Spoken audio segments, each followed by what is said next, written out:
Allahu Akbar, Allahu Akbar. Allahu Akbar, Allahu Akbar. Allahu Akbar, walillahi alhamd.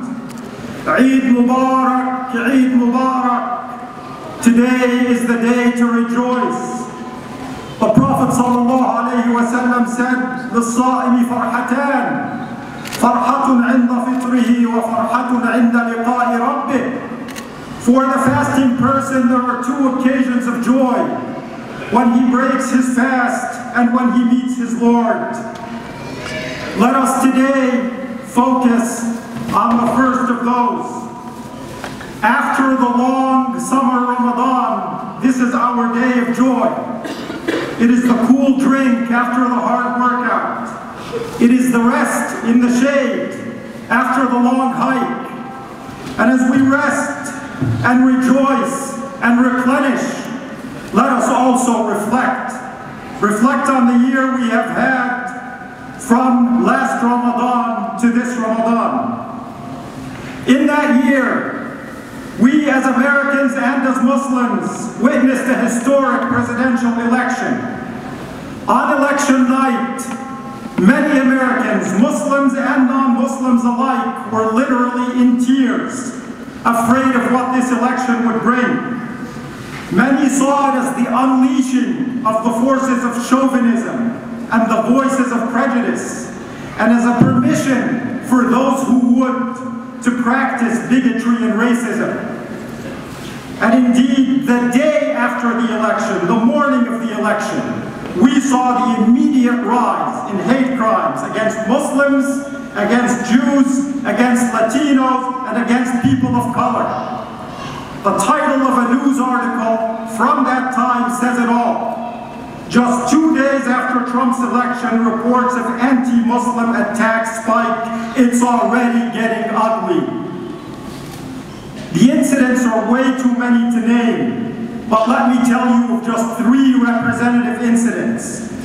At NYU, New York University, a respected higher learning institution, the morning after the elections, the Muslim Student Association found one word scrawled in graffiti on the door of their prayer room: Trump! Exclamation point.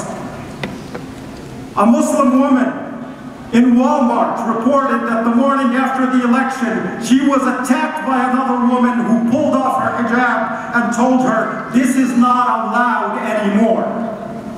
And a CNN story titled, "Fears of heightened bigotry and hate crimes have turned into reality for some Americans after Trump's presidential win."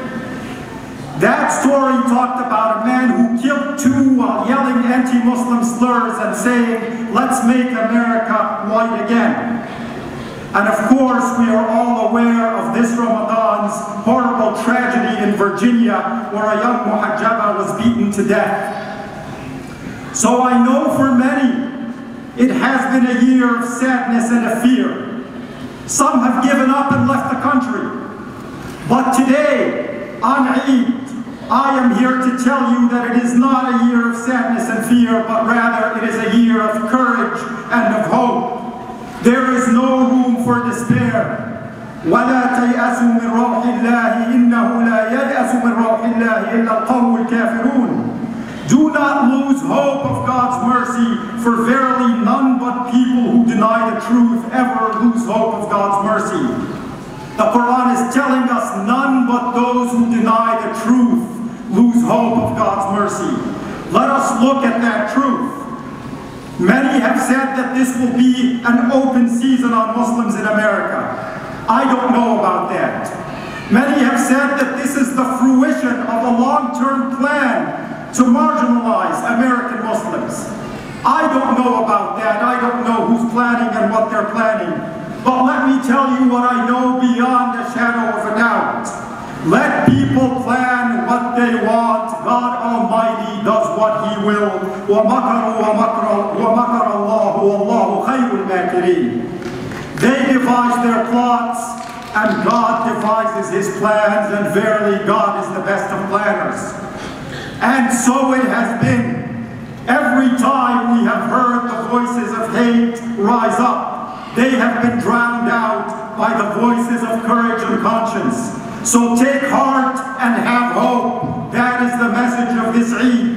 The Friday after the elections, I gave the Friday Khutba at the Islamic Center, and when I arrived, I was greeted by a crowd of our brothers and sisters from Judaism and Christianity, fellow citizens who were there holding up signs saying, "You are not alone, we are with you." And they formed a ring around the Islamic Center to protect us from hate crimes while we said our Jum'ah prayer.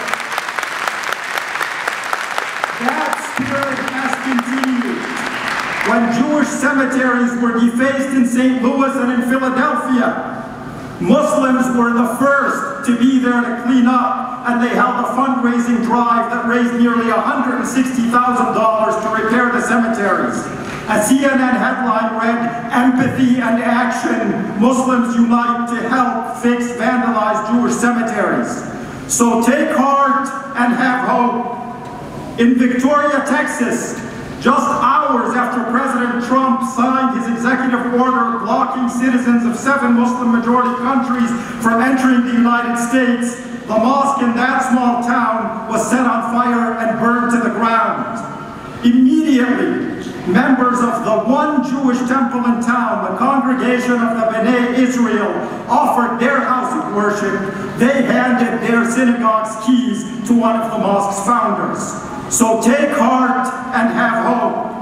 This is how we and our fellow citizens, united in faith and in conscience, are going to make America great again.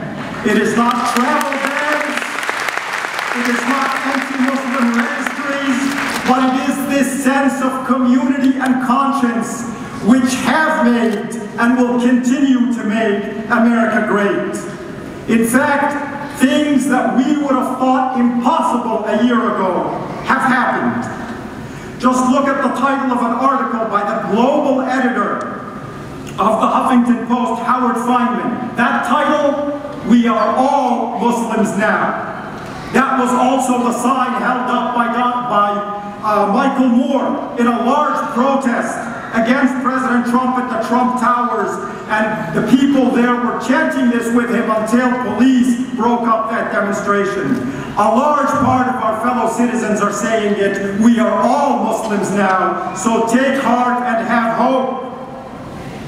In response to President Trump's executive order banning travel from some Muslim countries and exploring the idea of a Muslim registry, former U.S. Secretary of State Madeleine Albright herself said on January 25th, "I stand ready to register as a Muslim." So once again, I tell you, this is not a year of sadness and fear. This is a year of courage and hope. وَلَا تَيْأَسُوا مِنْ رَوْحِ اللَّهِ إِنَّهُ لَا يَيْأَسُ مِنْ رَوْحِ اللَّهِ إِلَّا الْقَوْمُ الْكَافِرُونَ. ادعوا الله.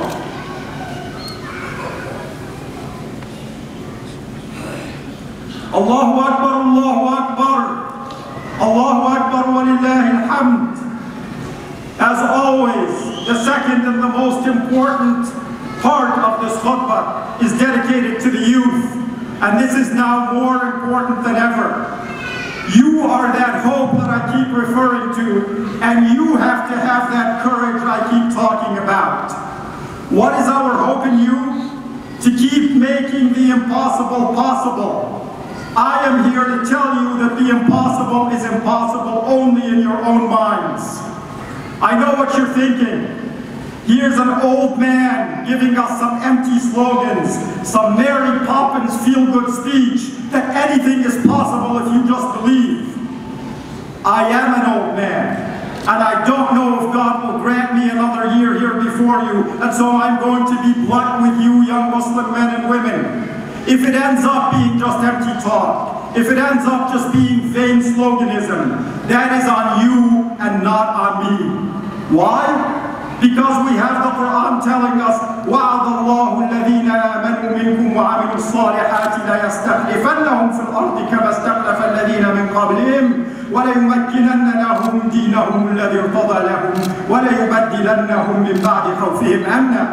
That God has promised for those among you who believe and work righteous deeds, that he will of a certainty make them vicegerents upon the earth, and he will establish their religion for them as he has established it for those before them, the religion he has chosen for them, and he will exchange their state of fear for a state of security and peace. Your responsibility is to be the ones who grasp that promise given to الَّذِينَ آمَنُوا مِنْكُمْ وَعَمِلُوا الصَّالِحَاتِ. Mind you that we always translate عَمِلُوا الصَّالِحَات as do good deeds. There is at least one opinion that as-salihat are not just good deeds, they are constructive deeds. مَا يُصْلِحُ الْفَرْض وَيُصْلِحُ الْمُجْتَمَعِ. Deeds that raise up the individual and raise up society. You can do this. You are a special group. You have chosen to fast. You have chosen to pray. You have chosen to be God conscious, while so many of your peers, Muslim and non-Muslim alike, have made a different choice. That makes you the followers of Muhammad sallallahu alayhi wa sallam. You have already done the hard part. You have chosen to be Ibadur Rahman, the servants of the Most Gracious. And I remind you that the typical plural of abd, servant, in Arabic is abid, servants or slaves. Yet the Quran uses that term only 5 times. The Quran vastly prefers another plural, ibad, ibadur rahman. And that term and its variants are used almost 100 times. What is the difference? God knows best, but I like the opinion that the word abid refers to involuntary servitude and slavery, but that the word ibad is the distinction and the honor that is reserved for those who have chosen voluntarily to be servants of the Lord Most Merciful. And when you choose to be the servant of God, you are then choosing to be the servant of His creation, to be the servant of your family, of your community, of your country, and that is your charge. Each year, I give you an example to look up to. I talk to you about Umar ibn Khattab. I talk to you about Abu Bakr as-Siddiq. This year, I want to give you a completely different example. I want to take you to May 6, 1954. That was the day when a young man named Roger Bannister first ran a mile in under 4 minutes. For an entire century, since 1850, and in fact long before that, but 1850 was when systematic records were being kept, men had tried to break the 4-minute mile, and it couldn't be done. In fact, physiologists started writing articles that it was impossible. They analyzed the strain on the muscles and the tendons and the biomechanics and the stress on the bones. And they wrote scholarly articles, not saying it was difficult, not saying it was dangerous, saying it was impossible. And it remained impossible until one man showed that it wasn't. The amazing thing is just 46 days after that, John Landy ran a mile in under 4 minutes. And in the next 2.5 years, 16 more men ran a mile in under 4 minutes. Why? Because they now believed it was possible. In fact, a sports article from that time titled "Impossible Case Study" said, and I quote, "Once Bannister proved that it was possible to run a mile in under 4 minutes, suddenly everyone was able to do it, proving an important lesson. Once you stop believing something is impossible, it becomes possible," end quote. In fact, it has become so possible that it has become a gimmick. American Steve Scott has now run 136 miles in under 4 minutes. High schoolers now run under 4-minute miles. There's a registry for twins who run under 4-minute miles. There's a registry for fathers and sons who run under 4-minute miles. And the hope now is that we're going to have a grandfather and a grandson who are going to break the 4-minute barrier. Why? Because people now believe it's possible. So young Muslim men and young Muslim women, your charge is to go out there and show them what is possible.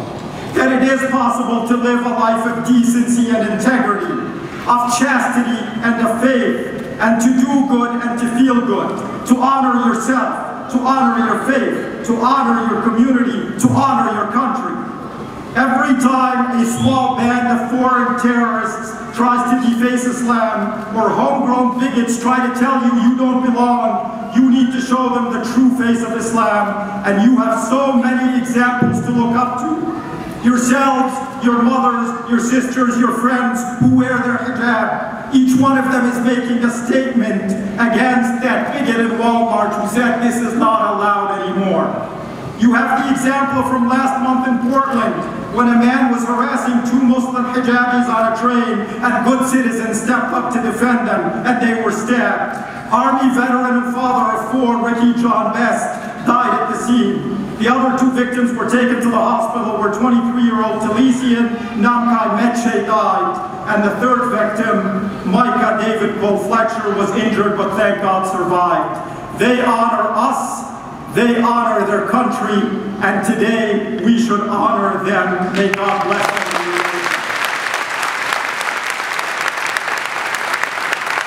You have Imam Muhammad Mahmoud of the Finsbury Mosque in England in a manifest hate crime. When a bigot drove a van into a crowd of Muslims, the Imam stepped in to save the driver from the angry mob, and he shielded him, and he kept yelling, "Do not touch him." That is the face of Islam. Do not fear. Have the attitude that my father, rahimahullah, had when Muslims came up to him some years ago, so worried that a preacher in Florida was going to begin burning Qur'ans. They were worried that this would start a trend and be a problem for Muslims in America. And my father said, the Qur'an is not ink on paper. The Qur'an is what is in the heart and what is in the minds. If a man wants to have a bonfire to burn the Qur'an, that is not a problem for Muslims. That is a problem for the fire department. Have that kind of peace. Have that kind of peace and exude that kind of peace. And I want to end by telling you one last thing about Roger Bannister. The small minority of experts who differed and said maybe it might be possible to run a mile in under 4 minutes, said that it would require absolutely perfect conditions. It would require no wind. It would require a dry clay track and just the right temperature. Roger Bannister decided to run the day after a rain on a wet track in a 15-mile-an-hour crosswind that gusted up to 25 miles an hour. And do you know what he did the morning of that day? Did he sleep and rest and carbo load to maximize his energy? No. Did he cheat and blood dope? No. He spent his morning working at Oxford Hospital because he was a medical student on his shift. He was a student from a poor working class family who wanted to study medicine and started running to win a track scholarship to Oxford, and he did. The world knows him as the athlete who broke the 4-minute mile, but he went on to become Sir Roger Bannister, respected neurosurgeon. What I am trying to tell you, young Muslim men and women, is that great achievements can't wait for perfect conditions. You have to work under adversity. You can't wait to be a good Muslim when it's easy and when everybody loves Muslims. You can't show up to do the work when the work is already done. You can choose to be Roger Bannister, or you can choose to be the first wave of 16 who came after him, but do not accept for yourself anything lower than that. So go out and be the ambassadors that Islam so very much needs. Go forth and join hands with your fellow citizens to make America great again. May God bless you and Eid Mubarak. Assalamu alaikum.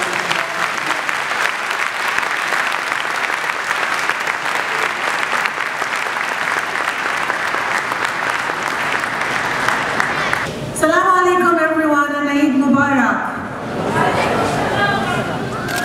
On behalf of the Islamic Center of Southern California Board and staff, I want to wish you a happy Eid. May Allah accept your fasting. May Allah accept your prayers. May Allah accept your dua. And may Allah bless you and your families and bless this community and bless our country. I was reminded this morning by a dear friend how when we used to gather here the way we are today, we would have demonstrators outside. harassing us and harassing each and every one of you. But you persevered because you believe. Today, they're not here, but you are.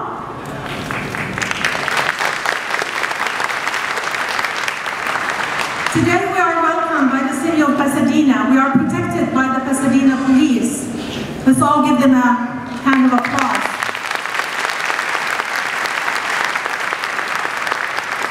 Today we are blessed to have our fellow people of faith coming, standing in solidarity with us. Among our guests today, we have Joe Roos, Randy Christopher, Grace Darness, Darrell Myers, and Rabbi Joshua Levin Greater. Let's all give them a big round of applause.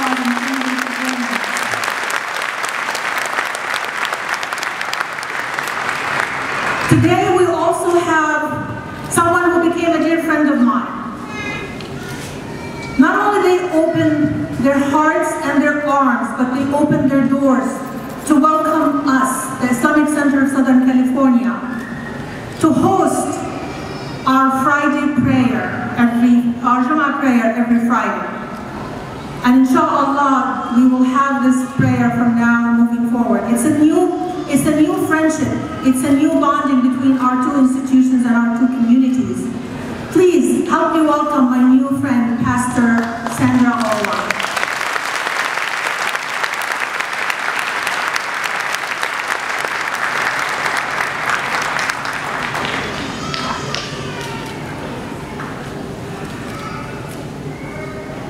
I am humbled and honored when I received a call from Dr. Bati to asking if I would be able to bring greetings to you this morning.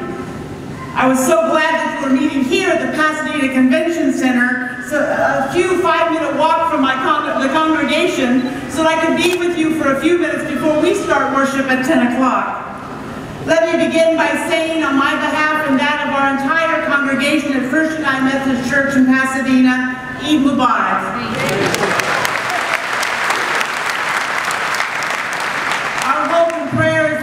These days will be full of blessing as you give thanks to the holy month of Ramadan for the opportunity it gave you to connect more deeply with God and turning your heart's desire towards living in harmony with God's will for your life and to be able to share from your abundance with those neighbors near and far who are in need. I want to share with you a little bit of a personal story. I served our denomination as our liaison in Palestine and Israel for 10 years, living first in al-Quds and then in Bethlehem. I will never forget my first experience of Ramadan, living in Beit Hanina, just a village just north of al-Quds, in January of 1996. It came early on the very first morning of Ramadan, and I had one of those moments when you find yourself standing straight up on the floor, having risen out of bed, not sure how you got there, with my heart pounding in my chest. Outside in the dark, there was a truck slowly driving through the neighborhood with a man standing on the bed in the back, loudly drumming and singing through a microphone. I had no idea what was happening or what he was saying. So I ran to my window to look, but saw that there was no commotion, only lights beginning to come on in house after house. Confused, I went back to bed, waiting for my heart to return to its normal rhythm. Later that day, I visited my dear friend, Dr. Salim al-Nati, who lived in a Shofat refugee camp. It was he who taught me about the Masharati and the call to wait, declaring loyalty to God and to eat that pre-dawn meal. I joked with him that I wasn't sure being awakened from a deep sleep quite so vigorously was the best conversion tool ever invented. But he laughed and he said to me, the next morning when you awake, why don't you get up and pray with us? It took about a week of that early call to rise before my body did not respond with a high adrenaline rush. But I took Salim's invitation to heart, and I used that pre-dawn time to pray. First, lifting all of my neighbors who were preparing for another day of fasting. Walking through the market of the old city and later in one of Bethlehem when I moved there in 2000, experiencing the food stores that were shuttered to the day and the smell of the roasting coffee gone. The women from the surrounding villages selling produce were missing from their usual corners during the day. I too, like you, learned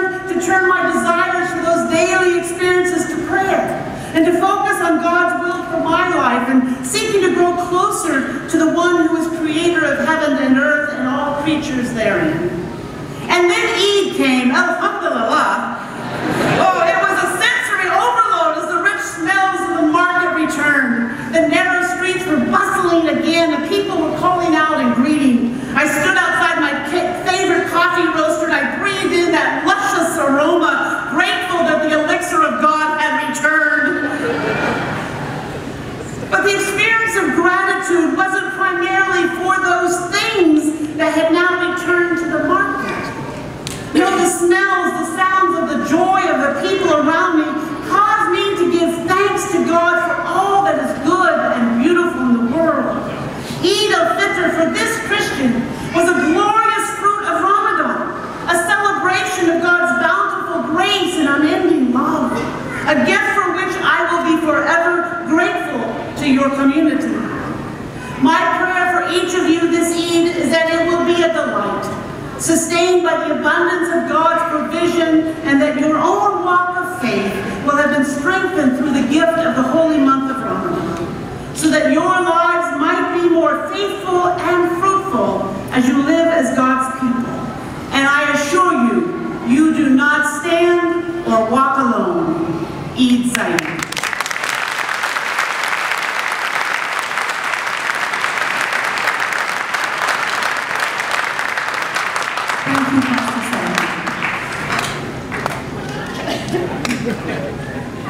We are so humbled and honored and blessed to have our fellow interfaith leaders with us, and we thank them.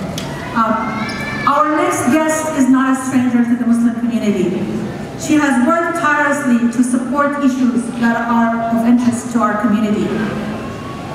She is Congresswoman Chu.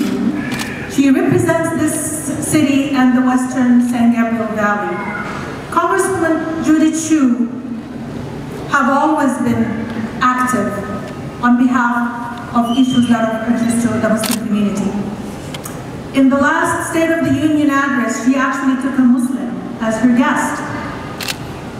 When President Trump issued that Muslim ban, she was among the first rallying and demonstrating at the Los Angeles airport. We are grateful that she is with us here today. Please give a big hand of applause to Congresswoman Chu.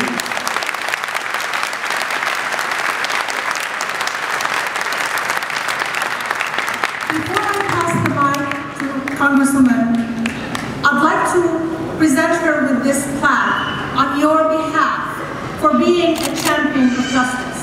Thank you for all that you do.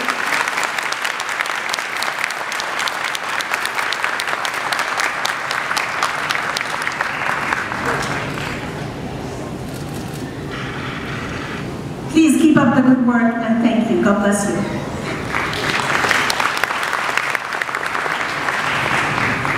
Good morning and Ramadan Mubarak. I am so honored to be here with all of you today, and I thank the Islamic Center for having this event to help mark the end of Ramadan. I especially want to thank you for opening your doors to me and to all who want to celebrate with you. I've always been so moved by the embrace of the Muslim community here, and I'm so proud to represent this area of Pasadena, which values diversity. This is something that I got to see firsthand this year at an interfaith solidarity event that I held at the local mosque in San Gabriel. It was right after President Trump's first travel ban was announced. I decided that it was so important for us to have a solidarity event. I did not know how many people would attend. There were a handful of people at first, but then so many people started pouring into the room. Religious leaders of all faiths from throughout the area, Jewish, Catholic, Sikh, Protestant, and many others. The room was so full, the crowd extended to the outside. I was so touched by the outpouring of support. The embrace of others, whether from another religion or another country, is what our community stands for.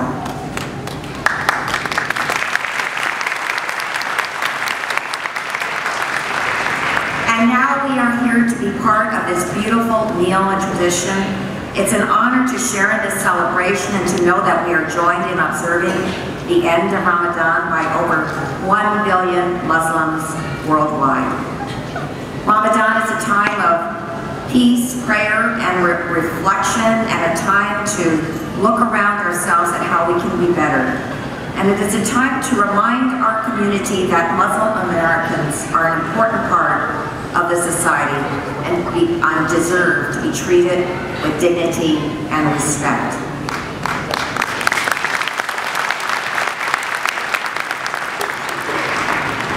Fortunately, our courts have honored that respect. The first Muslim ban was blocked by the courts, so Trump came back with another, but that was blocked as well. Now the ban has been blocked 4 times. Thank goodness the U.S. has checks and balances.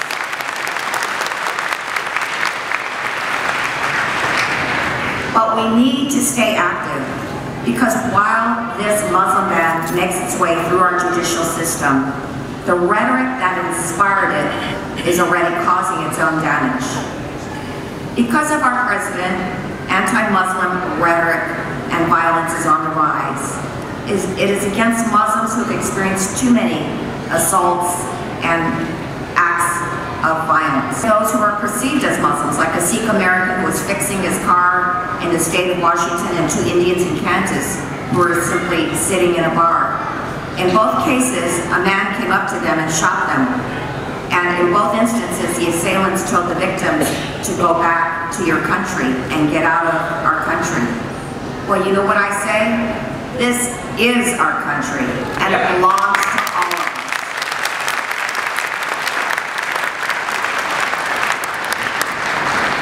And we must speak out. I was so inspired to see so many Muslims on Capitol Hill recently for the 3rd Muslim Advocacy Day. There were a record number of Muslims visiting the congressional offices to talk about what we must do going forward. And speaking out is why I recently condemned the words of a Republican Congress member, Higgins, from Louisiana, who posted that Christianity is at war with Islam and exhorted his followers to kill them all. It was shocking, considering the move in Washington, D.C. after the shooting to have civility. And that is why I condemned those words publicly and absolutely, and called on Speaker Paul Ryan to denounce those comments.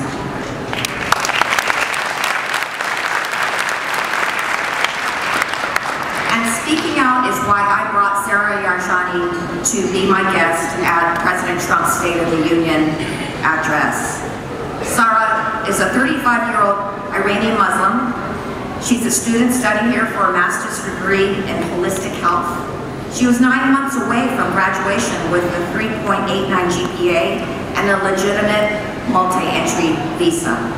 When on her trip coming back after visiting family, she was treated as a danger and a criminal with all her possessions taken away and held for 23 hours at LAX, then deported back for no reason other than that she was Iranian and a Muslim. After the Muslim ban was blocked, Sarah was finally able to return. But instead of excitement for her future, Sarah is now filled with dread. She was so traumatized by what happened to her. So I brought Sarah to that address because I wanted President Trump to see with his own eyes the damage that he has caused to this beautiful, bright young person. I wish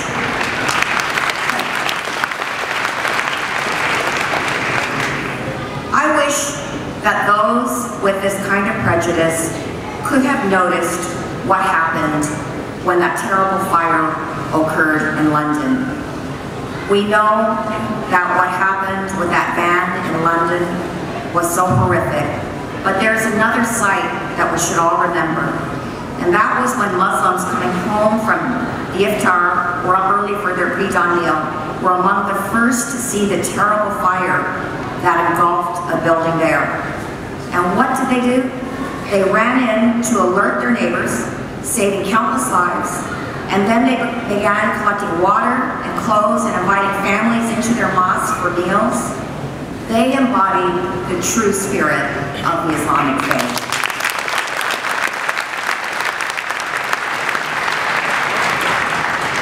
And I do know that there are many fair-minded Americans. In fact, when the Muslim ban was announced, I ran to LAX immediately to try to free 50 Iranians who were detained, who had green cards, a legitimate right to come, of course. But what was incredible was that the first sight that I saw were hundreds of protesters of all ethnic backgrounds and religions. And in the days to follow, it turned into thousands of people, all united in the message that this must remain the country of tolerance and diversity that we all grew up with.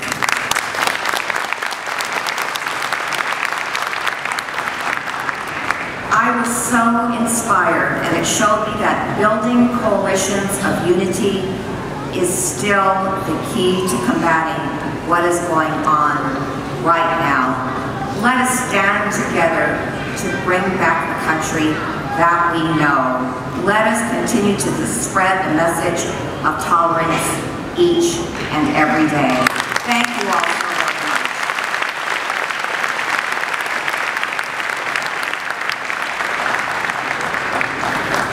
And I'm so honored to present a certificate of congressional recognition to the Islamic Center of Southern California for this very important prayer ceremony. Thank you for bringing us all together. Thank you for coming to the city of Pasadena.